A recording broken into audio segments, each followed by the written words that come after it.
स्वागत है आपका हमारे चैनल उमराव क्लासेस में। तो दोस्तों आज का टॉपिक है अपना लिपि।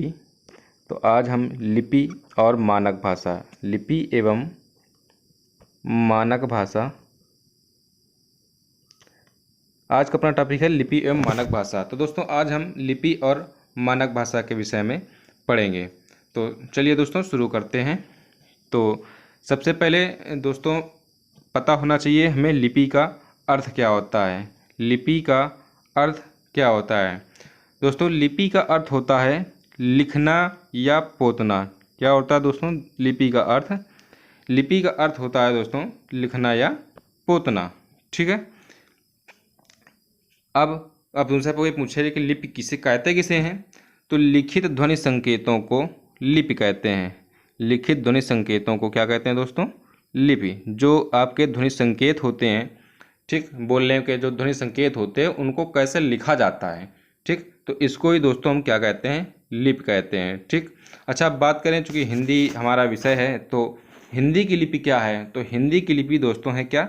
देवनागरी लिपि। हिंदी का है किस लिपि में लिखी जाती है? तो आपका आंसर होगा कि हिंदी देवनागरी लिपि पे लिखी जाती है। अच्छा, तो अब देवनागरी लिपि का विकास कैसे हुआ, कहाँ से हुआ? तो देवनागरी लिपि का दोस्तों विकास कहाँ से हुआ? ब्राह्मी लिपि से हुआ। कहाँ से हुआ? ब्राह्मी लिपि से हुआ। ठीक है दोस्तों, तो देवनागरी लिपि का विकास ब्राह्मी लिपि से हुआ। ठीक। अच्छा, अब दोस्तों ब्राह्मी लिपि, तो ब्राह्मी लिपि जो थी आपकी ये दो भागों में डिवाइड थी दोस्तों। ठीक, तो ब्राह्मी लिपि आपकी दो भागों में दोस्तों डिवाइड थी। ब्राह्मी लिपि, ठीक, कौन कौन सी ब्राह्मी? दक्षिणी ब्राह्मी और उत्तरी ब्राह्मी। ये जो दक्षिणी ब्राह्मी थी ये आपसे बताया गया था कि ये आपकी बोली जाती थी दक्षिण भारत में। ठीक है, तो ये दक्षिण भारत में आप क्या नाम से दक्षिणी ब्राह्मी की जो भाषाएं थी तमिल, तेलुगु, कन्नड़, मलयालम। ठीक, तो तमिल दोस्तों बोली जाती है तमिलनाडु में। ठीक, तेलुगु बोली जाती है आंध्र प्रदेश में, कन्नड़ बोली जाती है कर्नाटक में, और मलयालम बोली जाती है दोस्तों केरल में। ठीक, तो ये आपके दक्षिणी ब्राह्मी से आपके हो गई लैंग्वेज, दक्षिणी ब्राह्मी से उत्पत्ति होने वाली लैंग्वेज। ठीक है, ये अब इसके बाद आपका आता है उत्तरी ब्राह्मी। तो उत्तरी ब्राह्मी का क्या था कि ये समय के साथ अपने आप को परिवर्तित करती गई। तो सबसे पहले उत्तरी ब्राह्मी, ठीक, जब गुप्त काल आया तो इसका नाम हो गया गुप्त लिपि। फिर धीरे धीरे इसका नाम हो गया सिद्ध मातृका लिपि। सिद्ध मातृका लिपि से इसका नाम हुआ कुटिल लिपि, और कुटिल लिपि से इसका नाम हुआ नागरी लिपि। ठीक है। अच्छा, तो नागरी लिपि का जब विकास हुआ तो उत्तर भारत में आपकी ये देवनागरी लिपि कहलाई और दक्षिण भारत में नंदी नागरी कहलाई। ठीक, कौन कौन सी? उत्तर भारत में देवनागरी और दक्षिण भारत में आपकी ये कहलाई नंदी नागरी। तो इस प्रकार से ब्राह्मी लिपि के दो पार्ट हो गए, दक्षिणी ब्राह्मी और उत्तरी ब्राह्मी। दक्षिणी ब्राह्मी के अंतर्गत आएंगे तमिल, तेलुगु, कन्नड़ और मलयालम। ठीक, और उत्तरी ब्राह्मी ये परिवर्तित हो गई। तो सबसे पहले ये कभी कभी ये आपसे सीरीज पूछी जाती है कि सीरीज सही है कि नहीं सही है। तो सबसे पहले उत्तरी ब्राह्मी, गुप्त लिपि, सिद्ध मातृका लिपि, कुटिल लिपि, नागरी लिपि, और नागरी लिपि डिवाइड हुई आपकी देवनागरी और नंदनागरी में। तो उत्तर भारत में देवनागरी कहलाई और दक्षिण भारत में ये नंदी नागरी कहलाई। चलिए आगे चलते हैं। तो हम दोस्तों अब कुछ भाषाएं लेते हैं और उनकी लिपियों के बारे में जानते हैं कि उन वो एक नाम से भाषाओं की लिपियां क्या हैं। ठीक है, तो सबसे पहले हम बात करते हैं हम पंजाबी लिपि की। ठीक, तो पंजाबी भाषा की तो पंजाबी भाषा की जो आपकी लिपि है, तो पंजाबी भाषा की लिपि का नाम है गुरमुखी लिपि। कौन सी लिपि? गुरमुखी लिपि। ठीक, इसके बाद दोस्तों आगे देखते हैं अंग्रेजी भाषा की लिपि। जो आपकी अंग्रेजी भाषा है इसकी लिपि क्या है? तो अंग्रेजी भाषा की लिपि है आपकी रोमन लिपि। कौन सी लिपि है? रोमन लिपि। ठीक है, फिर इसके बाद तुर्की भाषा की लिपि क्या है? तो तुर्की भाषा की लिपि होती है उर्दू। ठीक, कौन सी लिपि है? उर्दू लिपि। अब इसके बाद ध्यान दीजिएगा दोस्तों, उर्दू भाषा की लिपि। उर्दू भाषा की लिपि क्या है? ठीक, तो उर्दू भाषा की लिपि, तो तुर्की भाषा की लिपि क्या हो गई? उर्दू लिपि। ठीक है, अगर पूछे आपसे अगर उर्दू भाषा की लिपि कौन है, तो आप लोग उर्दू भाषा की लिपि बताएंगे फारसी लिपि। ठीक है, अगर आपसे फारसी भाषा की लिपि पूछी जाए तो आप क्या बताएंगे दोस्तों? लैटिन लिपि। क्या बताएंगे? लैटिन। लेकिन दोस्तों सीरीज बना हुआ है पूरा। तुर्की की लिपि कौन सी हो गई? फारसी, और फारसी की क्या हो गई? लैटिन। ठीक ठीक है, तुर्की की उर्दू, उर्दू की फारसी और फारसी की लैटिन, ये तीनों आपका क्या बन गया? सीरीज बन गया। ठीक, तो आपको दोस्तों मैंने क्रम से लिखा है कि आप लोगों को दोस्तों याद करने में थोड़ी आसानी रहेगी। ठीक है, चलिए आगे देखते हैं दोस्तों। तो अब इसके बाद आता है संस्कृत भाषा। तो संस्कृत भाषा की लिपि कौन सी है? तो संस्कृत भाषा की लिपि है दोस्तों देवनागरी लिपि। कौन सी लिपि? देवनागरी लिपि। ठीक है, इसके बाद चलो और आगे चलते हैं। आपके आते हैं मराठी में भाषा की लिपि। तो मराठी भाषा की लिपि आपकी होती है देवनागरी लिपि। फिर इसके बाद आते हैं नेपाली। तो नेपाली भाषा की लिपि जो होती है इसकी भी दोस्तों आपकी क्या होती है? देवनागरी लिपि। ठीक है, इसके बाद आते हैं दोस्तों बोडो। बोडो भाषा की लिपि कौन सी होती है? तो बोडो भाषा की लिपि भी दोस्तों क्या होती है? देवनागरी लिपि। कौन सी लिपि होती है? देवनागरी लिपि। इसके बाद दोस्तों और आगे आते हैं, अगर मणिपुरी भाषा की बात करें तो मणिपुरी भाषा की भी लिपि होती है वो देवनागरी लिपि होती है। और लास्ट दोस्तों है आपका कोंकणी भाषा की लिपि। तो कोंकणी भाषा की लिपि भी आपकी देवनागरी होती है। तो दोस्तों ये कुछ ऐसी भाषाएं रही जो इम्पोर्टेंट हैं आपके एग्ज़ाम पॉइंट ऑफ व्यू से, ये अक्सर आपके एग्ज़ाम से पूछी जाती हैं। तो ये जो लास्ट के दोस्तों आपके थे संस्कृत से लेके मराठी, नेपाली, बोडो, मणिपुरी और क्या नाम से कोंकणी, इनकी क्या नाम से लिपियां आपकी क्या हो गई? देवनागरी लिपि हो गई। ठीक, इनकी सबकी आपकी लिपियां हो गई देवनागरी लिपि। ठीक, और दोस्तों जो आपका ये तो आपका सीरीज से था कि तुर्की की क्या हो गई लिपि? उर्दू, उर्दू की क्या हो गई? फारसी, और फारसी की क्या हो गई दोस्तों? लैटिन। ठीक है, इसके बाद अंग्रेजी की थी आपकी रोमन, और पंजाबी की थी आपकी गुरमुखी लिपि। तो इस प्रकार आपकी लिपियां दोस्तों तैयार हो जाती हैं। ठीक, तो अब आगे चलते हैं। ठीक, तो अब दोस्तों सबसे इसके बाद हम दोस्तों बात करते हैं कि जो रोमन लिपि है आपकी, ये केवल मात्र एक ऐसी लिपि है जो वर्णात्मक है। ठीक है, जो कौन सी लिपि? रोमन लिपि एक ऐसी लिपि है जो वर्णात्मक लिपि है। इसके अलावा जो भी सारे क्या नाम से जो भी आपकी लिपियां हैं, सारी की सारी आपकी लिपियां अक्षरात्मक है। रोमन को छोड़ करके रोमन वर्णात्मक है, और इसके अलावा जो शेष सभी लिपियां हैं वो सभी अक्षरात्मक हैं। अच्छा, तो आप लोग दोस्तों पूछेंगे कि वर्णात्मक और अक्षरात्मक क्या होता है? तो इसमें अगर थोड़ा डीप से जाएं तो जो वर्ण होता है आपका, जो आपका वर्ण होता है वो आपका स्वर के साथ स्वर के बिना होता है। ठीक है, स्वर के बिना जो होता है वो वर्ण होता है। ये जो वर्ण होता है आपका स्वर रहित होता है, और अक्षर जो आपका होता है स्वर सहित होता है। ठीक है, चलिए दोस्तों आगे की ओर चलते हैं। ठीक, तो अब एक हिंदी को देवनागरी लिपि के स्थान पर रोमन लिपि पर लिखने का सुझाव किसने दिया था? तो सुनीति कुमार चटर्जी थे। इन्होंने क्या नाम से जो हिंदी को देवनागरी लिपि में लिखी जाती है, इनको इसको क्या नाम से रोमन लिपि पर लिखने का सुझाव दिया था। तो ये दोस्तों आपसे यहाँ से लिपि के लगभग क्वेश्चन समाप्त हो जाते हैं। तो इसके बाद अपन लोग चलते हैं मानक भाषा में। ठीक है, तो अच्छा ये दोस्तों सारे क्वेश्चन आपके एग्ज़ाम पॉइंट ऑफ व्यू से बहुत ही इंपॉर्टेंट है, और सारे ही क्वेश्चन आपके लगभग इस थ्योरी से एग्ज़ाम में पूछे जाते हैं। ठीक है, तो दोस्तों वीडियो को पूरा देखिएगा प्लीज़। और चलिए दोस्तों चलते हैं मानक भाषा में। तो ठीक है, मानक भाषा पे चलते हैं। तो अगर मानक भाषा की बात करें तो मानक भाषा, ठीक है, तो जो किसी भी भाषा का मूल आधार जो होता है वो उसकी मानक भाषा होती है। कोई भी भाषा हो, अगर उसके मूल आधार हो तो वहाँ जो उस भाषा की जो मानक भाषा होगी, ठीक, वो क्या नाम से उसकी क्या होगी? हिंदी का मूल, जैसे अब नाम से भाषा का मूल आधार जो होगा वो उसका मानक भाषा होगा। ठीक है, अच्छा अब आपकी बात करें कि हिंदी की, चूँकि हिंदी अपना सब्जेक्ट है, तो हिंदी का मूल आधार क्या होगा? तो हिंदी का मूल आधार होगा खड़ी बोली। ठीक, खड़ी बोली। अगर दोस्तों अगर ये ऑप्शन पे नहीं आता है तो आप ऑप्शन में अगर टिक ये अवश्य होगा मानक हिंदी। ठीक है, तो वैसे हिंदी का मूल आधार खड़ी बोली है, लेकिन अगर खड़ी बोली ऑप्शन पे नहीं मिलता है तो आप लोग टिक करेंगे मानक हिंदी में। ठीक, इसके बाद आते हैं कि व्याकरण की दृष्टि से शुद्ध भाषा कौन सी होती है। तो कोई भी जो क्या नाम से व्याकरण वर्तनी की दृष्टि से जो शुद्ध भाषा होती है, उस भाषा की जो मानक भाषा होती है, ठीक है, जो उस भाषा की आपकी मानक भाषा होती है, वो उसकी वर्तनी की दृष्टि से सबसे शुद्ध भाषा होती है, ठीक है। अच्छा, व्याकरण वर्तनी की दृष्टि में अगर हिंदी की बात की जाए तो हिंदी में सबसे अगर शुद्ध भाषा व्याकरण की दृष्टि से पूछी जाए तो आपकी होगी क्या, खड़ी बोली। लेकिन अगर ये ऑप्शन पे नहीं मिलेगा तो आपका मिलेगा मानक हिंदी, ठीक।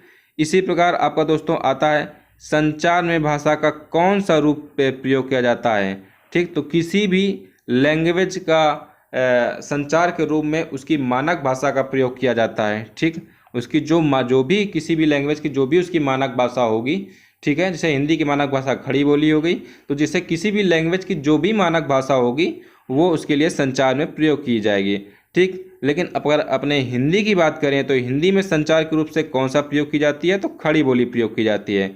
अगर फिर वही बात अगर आप दोस्तों ऑप्शन में नहीं मिला तो आप माना हिंदी को टिक कर सकते हैं, ठीक है। अच्छा, अब आपसे बात की जाए कि भाषा की सबसे मूलभूत छोटी इकाई क्या होती है। तो भाषा की सबसे मूलभूत छोटी इकाई पूछी जाए तो आपकी होती है ध्वनि, ठीक। ध्वनि से छोटा और कुछ भी नहीं होता है, ठीक है। अच्छा, आपका अगर ध्वनि नहीं मिलता हो तो फिर वर्ण सबसे छोटा है, ध्वनि के बाद नंबर आता है आपका वर्ण से। लेकिन जब आपकी उच्चारण की दृष्टि से बात की जाए, उच्चारण की दृष्टि से बात की जाए, ठीक है, तो अगर उच्चारण की दृष्टि से बात की जाए तो आपकी उच्चारण की दृष्टि से सबसे छोटी भाषा क्या होगी, ठीक। तो उच्चारण की दृष्टि से सबसे छोटी भाषा आपकी ध्वनि होगी, ठीक है। फिर इसके बाद आपका अगर पूछा जाए कि लिखने की दृष्टि से सबसे छोटी भाषा कौन होगी, कि जिसको आप लिख सकते हैं, कुछ प्रदर्शित कर सकते हैं, तो सबसे छोटा, चूंकि ध्वनि को तो प्रदर्शित कर नहीं सकते हैं, तो ध्वनि के बाद नंबर आता है आपका वर्ण का। तो लिखने की दृष्टि से अगर बात की जाए तो सबसे छोटी इकाई होगी आपकी वर्ण। लेकिन अगर सार्थकता की बात करें तो वर्ण से तो कोई सार्थक अर्थ निकलता नहीं है, ठीक। तो अगर सार्थकता की बात करते हैं तो सार्थकता में सबसे छोटी इकाई जो होगी शब्द होगी, क्योंकि एक मिनिमम एक शब्द ही होगा जो एक अर्थ दे रहा होगा। वर्ण तो कोई अर्थ अपने आप में देता नहीं है, ठीक। वर्ण तो सबसे छोटी इकाई हो गई, ठीक। अगर सार्थकता अगर कोई इसमें अर्थ लाना है तो उसके लिए शब्दों का होना बहुत आवश्यक है। तो सार्थकता की दृष्टि से सबसे छोटी इकाई आपकी क्या हो जाएगी, शब्द। अगर वही आपसे बात की जाए भाव की दृष्टि से, कि जिसमें कोई भाव भी आ जाए तो उसकी दृष्टि से सबसे छोटी इकाई आपकी हो जाएगी क्या, वाक्य। क्या हो जाएगी आपकी सबसे छोटी इकाई, वाक्य हो जाएगी, ठीक। अच्छा, इसके बाद एग्जाम में पूछा जाता है कि जो आपका ये क्रम होता है छोटे से बड़े के रूप में, ये क्रम भी पूछे जाते हैं, ये बहुत इंपॉर्टेंट क्रम है, तो मैं आपको बता रहा हूँ। तो सबसे छोटा आपका होता है ध्वनि, ठीक। ध्वनि के बाद आपका होता है वर्ण। मैंने बताया ना कि सबसे क्या नाम से भाषा की सबसे छोटी मूलभूत इकाई ध्वनि होती है। फिर ध्वनि के बाद होता है वर्ण, वर्ण के बाद होता है शब्द, शब्द के बाद होता है पदबद्ध, ठीक। पदबद्ध के बाद होता है आपका उपवाक्य, उपवाक्य के बाद होता है आपका वाक्य, वाक्य के बाद होता है आपका अनुच्छेद हो गया, भाषण हो गया या व्याख्या हो गया, ठीक है। चूंकि वाक्यों से मिला करके अनुच्छेद बनते हैं और वही इसमें भाषण हो जाता है और व्याख्या, ठीक है। तो सबसे छोटा ध्वनि, वर्ण, शब्द, पदबद्ध, उपवाक्य, वाक्य। इसके बाद होते हैं आपके कुछ भी मिल जाएगा, अनुच्छेद मिल जाएगा, भाषण मिल जाएगा या व्याख्या मिल जाएगा, ठीक है। इसके बाद चलिए आगे चलते हैं, ठीक। तो अगर आपसे पूछा जाए, अगला क्वेश्चन आपका है कि अगर हिंदी की आदि जननी की बात की जाए तो हिंदी की आदि जननी क्या है, संस्कृत, ठीक है। संस्कृत को दोस्तों कहा भी गया कि सभी भाषाओं की क्या है, आपकी जननी है, ठीक है। सभी भाषाओं की जननी क्या है, संस्कृत, ठीक। सभी भाषाओं की जननी क्या है, संस्कृत। तो हिंदी की भी आदि जननी क्या हो गई, संस्कृत, ठीक है। अच्छा, राजभाषा का अर्थ क्या होता है। तो राजभाषा का दोस्तों अर्थ होता है सरकारी कामकाज की भाषा। एक होती है दोस्तों राजभाषा, एक होती है राष्ट्रभाषा, ठीक। तो राजभाषा जो होती है, एक होती है राजभाषा और एक आपका होता है राष्ट्रभाषा। क्या होता है दोस्तों, राष्ट्रभाषा, ठीक। तो जो राजभाषा होता है दोस्तों, ये सरकारी किसी भी राज्य के सरकारी कामकाज की भाषा होती है राजभाषा। अगर राष्ट्रभाषा की बात करें तो राष्ट्रभाषा वह भाषा होती है जो किसी भी एक व्यापक क्षेत्र में बहुतायत लोगों के द्वारा बोली जाती है तो वह भाषा उस क्षेत्र की राष्ट्रभाषा कहलाती है। ठीक, समझ गए दोस्तों। अब राष्ट्रभाषा क्या हो गई, ठीक है, तो राष्ट्रभाषा क्या हो गई, तो राष्ट्रभाषा वह होती है जो किसी भी स्थान में किसी भी व्यापक स्थान पर बहुतायत लोगों के द्वारा बोली जाती है तो वह उस क्षेत्र की राष्ट्रभाषा कहलाती है। ठीक है, ठीक है। इसलिए इस प्रकार राष्ट्रभाषा और राजभाषा में आपका अंतर स्पष्ट हो जाता है।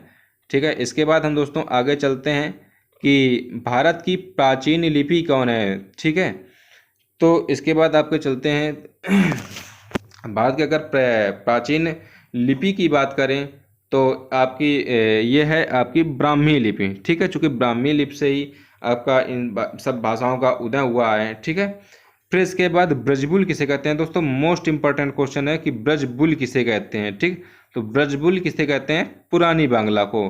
कई बार दोस्तों एग्जाम में पूछा गया है, बीएड इंट्रेंस एग्जाम में हो या यूपी टेट वगैरह में हो, ये दोस्तों क्वेश्चन आते रहते हैं। ठीक है, फिर इसके बाद आता है अंगिका किस राज्य की बोली है। ठीक, अंगिका, तो अंगिका किस राज्य की बोली है, बिहार राज्य की बोली है। ठीक, ये भी दोस्तों आपका एग्जाम में पूछा हुआ क्वेश्चन है। ठीक है, इसके बाद दोस्तों आगे चलते हैं, दक्षिण भारत में हिंदी का मुख्यालय कहाँ पर है। ठीक, तो दोस्तों दक्षिण भारत में जो हिंदी का मुख्यालय है वो चेन्नई और मद्रास में है। ठीक, चेन्नई और मद्रास में है। फिर इसके बाद दोस्तों अगला क्वेश्चन आता है आपका कि हिंदी को राष्ट्रभाषा बनाने में सबसे विरोधी राज्य कौन से हैं। तो हिंदी को राष्ट्रभाषा बनाने में सबसे विरोधी राज्य आपका है तमिलनाडु।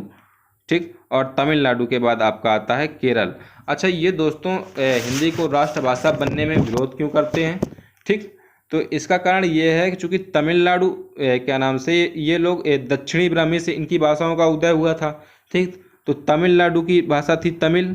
ठीक, और केरल की थी क्या थी, मलयालम। मैंने भी बताया था कि तमिलनाडु की क्या नाम से भाषा क्या थी, तमिल, और क्या नाम से केरल की क्या थी, मलयालम। ठीक है, तो ये लोग कहते हैं कि हमारी भाषा को क्यों नहीं राष्ट्रभाषा बनाया जा सकता, क्योंकि ये भाषा तो ये लोग कहते हैं कि जब हमारी भाषाएं तो इनसे भी पुरानी है तो हमारी भाषा को भी राष्ट्रभाषा होनी चाहिए। इस प्रकार से ये दोनों राज्य जो है सबसे ज़्यादा विरोध करता है तमिलनाडु, अगर दूसरे नंबर में बात की जाए तो केरल की। तो इस प्रकार से ये जो राज्य हैं आपके हिंदी को राष्ट्रभाषा बनने में अड़चन बनते हैं। ठीक है, इसके बाद दोस्तों अगर आगे चलते हैं आपका कि देवनागरी लिपि का सर्वप्रथम विकास कहाँ हुआ था। तो जो दोस्तों क्या नाम से देवनागरी लिपि का सर्वप्रथम विकास हुआ था गुजरात में। कहाँ से हुआ था, गुजरात में। ठीक है, अच्छा अगर हिंदी के प्रथम कवि की बात करें तो दोस्तों हिंदी के प्रथम कवि कौन है, तो हिंदी के प्रथम कवि हैं आपके सरहपा। लेकिन अगर हिंदी की प्रथम रचना की बात करें तो हिंदी की प्रथम रचना है श्रावकाचार। ठीक है, कौन सी रचना है, श्रावकाचार। ये हिंदी के प्रथम रचना है, ये देवसेन के द्वारा लिखित है। और अगर हम बात करें हिंदी साहित्य की तो हिंदी साहित्य की प्रथम रचना कौन सी है, तो हिंदी साहित्य की प्रथम रचना आपकी है पृथ्वीराज रासो, जो कि पृथ्वीराज चौहान के द्वारा लिखी गई थी। सही, पृथ्वीराज चौहान के दरबारी कवि थे चंद्रवरदाई। ठीक, इनके द्वारा लिखी गई थी पृथ्वीराज रासो। ठीक है, फिर इसके बाद हिंदी का प्रहरी किसे बोलते हैं। ठीक है, तो हिंदी का प्रहरी बोलते हैं आपका पुरुषोत्तम दास टंडन को। किसको बोलते हैं, पुरुषोत्तम दास टंडन को बोलते हैं हिंदी का प्रहरी। ठीक है, अच्छा दोस्तों पूछा जाए कि आपसे कि हिंदी कितने राज्यों की राज्य भाषा है। ठीक है, मतलब कौन कौन से ऐसे राज्य हैं जहाँ जहाँ की राजभाषा आपकी क्या है, हिंदी। ठीक, तो ऐसे कई सारे राज्य हैं जहाँ की राजभाषा आपकी हिंदी है। ठीक है, तो ऐसे राज्य हैं सबसे पहले उत्तर प्रदेश। ठीक है, 10 राज्य ऐसे हैं जहाँ की राजभाषा आपकी हिंदी है। तो सबसे पहले बात करें तो सबसे पहले है आपका उत्तर प्रदेश, उत्तराखंड, बिहार, झारखंड, मध्य प्रदेश, छत्तीसगढ़, राजस्थान, हरियाणा, हिमाचल प्रदेश और दिल्ली। ये 10 राज्य आपके ऐसे हैं जहाँ की राजभाषा आपकी क्या है, हिंदी। मतलब यहाँ पर जो सरकारी कामकाज होता है ये क्या पे होता है, राजभाषा पे होता है। राजभाषा क्या हो गई, हिंदी। ठीक, इसके बाद दोस्तों अगर आगे चलते हैं आपका तो कहता है कितने राज्यों की हिंदी सहायक भाषा है। ठीक, कितने राज्यों की दोस्तों क्या है हिंदी, कितने राज्यों की सहायक भाषा है। ठीक, तो सहायक भाषा जो का नाम से सहायक भाषा आपकी हिंदी 3 राज्यों की है। वो कौन कौन से राज्य हैं, तो उनके नाम हैं महाराष्ट्र, गुजरात और पंजाब। तो ये 3 ऐसे राज्य हैं जिनकी सहायक भाषा क्या है, आपकी हिंदी है। ठीक है, तो दोस्तों आज का सेशन आपका लिपि और मानक भाषा का यहीं से समाप्त हुआ। और इसके बाद हम दोस्तों अब कुछ क्वेश्चन आंसर लगाएंगे जो कि आपके एग्ज़ाम पे पूछे हुए गए हैं। तो कुछ क्वेश्चन है उनको दोस्तों मैं करवा देता हूँ आपको। तो दोस्तों ध्यान से देखिएगा चूँकि बहुत इंपॉर्टेंट क्वेश्चन है। ठीक है, तो दोस्तों पहला क्वेश्चन है आपका कि ब्रजबुली, ब्रजबुली, ठीक है, तो ब्रजबुली नाम से जानी जाती है। ठीक, तो मैंने बताया था दोस्तों ये भी आपका एग्ज़ाम में पूछा गया हुआ क्वेश्चन है। तो ब्रजबुली कहते हैं किसको, आपको पुरानी बांग्ला को। किसको कहते हैं, पुरानी बांग्ला को। ठीक, इसके बाद दोस्तों आपका आता है कन्नड़। कन्नड़ का संबंध किस भाषा परिवार से है। ठीक, तो कन्नड़ का संबंध किस भाषा परिवार से है, तो ये दोस्तों देखो दक्षिणी ब्राह्मणी की है। और मैंने बताया था दक्षिणी ब्राह्मी में द्रविड़ भाषा परिवार है। ठीक है, तो ये किस भाषा परिवार से संबंधित है, द्रविड़ भाषा परिवार से। ठीक, अगर आपकी द्रविड़ भाषा परिवार से ये संबंधित है। ठीक है, द्रविड़ भाषा परिवार से। और जो आपका उत्तर भारत में होता है, तो उत्तर भारत में जैसे जो लैंग्वेज है आपकी वो क्या नाम से आपकी आती है, भारोपी भाषा परिवार से। लेकिन ये जो कन्नड़ है कि कन्नड़ हो गया, तमिल, तेलुगु, मलयालम जो आपकी दक्षिणी ब्राह्मी से थी, ये सब द्रविड़ भाषा परिवार के अंतर्गत आती हैं। ठीक है, ये इसके बाद दोस्तों आपका क्वेश्चन आता है, ये देखो दोस्तों ये क्वेश्चन बहुत ही इंपॉर्टेंट क्वेश्चन, ये आपका यूपीएसआई 2002 में क्वेश्चन आया था। यूपीएसआई 2002 में क्वेश्चन आया था कि एक मनई के 2 बेटवे रहिन, ओह माँ लहुरा अपने बाप से कहिस, दादा धन माँ जबर हमार बखरा लगत होए, तवन हमका दैदा। ठीक, तो ये जो बोली है, ये मतलब जो अवतरण है किस बोली से लिया गया है। ठीक, तो ये आपका यूपीएसआई में आया हुआ क्वेश्चन है। ठीक है, तो ये जो अवतरण है आपका लिया गया है अवधी भाषा से। कौन सी भाषा ये लिखी हुई है आपके ऊपर, अवतरण है अवधी भाषा का है। ठीक है दोस्तों, इसी प्रकार आपका आगे चलते हैं। तो आपका अगला क्वेश्चन है कि निम्नलिखित में कौन सी भाषा देवनागरी लिपि में लिखी जाती है। ठीक है, ये भी दोस्तों आपका यूपीएसआई में क्वेश्चन पूछा हुआ है। ठीक है, तो निम्नलिखित में कौन सी भाषा देवनागरी लिपि में लिखी जाती है, तो आप लोग बताएंगे। निम्नलिखित आप लोग कमेंट करके प्लीज़ इस क्वेश्चन को बताएं कि ये एक कौन सी भाषा है जो आपकी देवनागरी लिपि में लिखी जाती है। ठीक है, तब तक मैं दोस्तों कमेंट करके आप लोग बताएं, तब तक मैं अगला क्वेश्चन करवाता हूँ। निम्नलिखित में कौन सी भाषा संस्कृत भाषा का अपभ्रंश है। ठीक है, निम्नलिखित में कौन सी भाषा संस्कृत भाषा का अपभ्रंश है। ये आपका दोस्तों पूछा गया था बीएड एंट्रेंस एग्जाम में। ठीक, बीएड एंट्रेंस एग्जाम में आया हुआ क्वेश्चन है। ठीक है, निम्नलिखित में कौन सी भाषा संस्कृत भाषा का अपभ्रंश है। ठीक है, तो अगर ये इसमें बात करें तो इसमें से खड़ी बोली नहीं है, ब्रजभाषा भी नहीं है और अवधी भी नहीं है। और ये पाली, जो आपकी पाली है, पाली, ये आपकी संस्कृत भाषा का क्या है, अपभ्रंश है। ठीक है ना, किसका अपभ्रंश है, संस्कृत भाषा का अपभ्रंश है। चलिए दोस्तों मैं पिछला क्वेश्चन करवा देता हूँ। ठीक है, तो निम्नलिखित में कौन सी भाषा देवनागरी लिपि में लिखी जाती है, तो देवनागरी लिपि में जो भाषा लिखी जाती है वो आपकी है मराठी। कौन सी भाषा है आपकी, मराठी। ठीक है, तो चलिए दोस्तों आज का सेशन यहीं से समाप्त करते हैं। और दोस्तों ज़्यादा से ज़्यादा इस वीडियो को शेयर करें और लाइक करें और दोस्तों को शेयर करें, जिससे ज़्यादा से ज़्यादा लोगों को इसका लाभ मिल सके। चलिए दोस्तों नेक्स्ट टाइम अगला टॉपिक स्टार्ट करते हैं। तब तक के लिए धन्यवाद, थैंक यू।